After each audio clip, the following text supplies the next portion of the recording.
ഇരിടിയം കിട്ടാൻ ലക്ഷങ്ങൾ വാങ്ങുക, ശേഷം പറ്റിക്കപ്പെട്ടെന്ന തോന്നലുണ്ടാവുക, പിന്നെ പകയും പ്രതികാരവുമാണ്.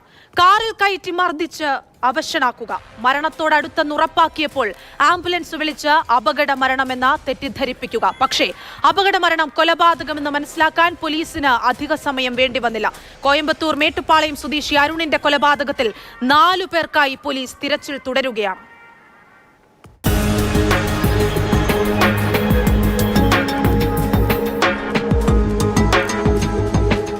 കയ്പമംഗലം ഫിഷറി സ്കൂളിനടുത്ത് ഇന്നലെ രാത്രി 11:30-ഓടെ കാറിൽ 4 അംഗ സംഘം എത്തുകയാണ്.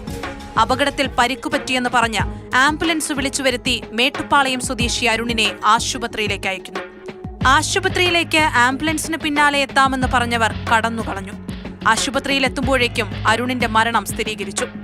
സുഹൃത്തുക്കൾ എത്താതിരുന്നപ്പോഴേ ദുരൂഹത സംശയിച്ച കയ്പമംഗലം പോലീസ് പ്രാഥമിക അന്വേഷണം നടത്തി. അരുണിന്റെ മരണം കൊലപാതകമെന്ന് കണ്ടെത്തി. പാലിയക്കരയിലേക്ക് വിളിച്ചു വരുത്തിയ അരുണിനെ വട്ടനാത്രയിലെ രഹസ്യ കേന്ദ്രത്തിലെത്തിച്ച് മർദ്ദിച്ച ശേഷം വരുന്നതിനിടെയാണ് ആംബുലൻസിൽ കയറ്റിവിട്ടത്. മർദ്ദിച്ച 4 പേരും കണ്ണൂർ സ്വദേശികളാണെന്ന് തിരിച്ചറിഞ്ഞു.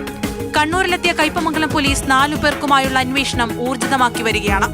കണ്ണൂർ സ്വദേശികൾക്ക് ഇറിഡിയം നൽകാമെന്ന് പറഞ്ഞ 10 ലക്ഷം രൂപ അരുൺ കൈപ്പറ്റിയതായാണ് വിവരം.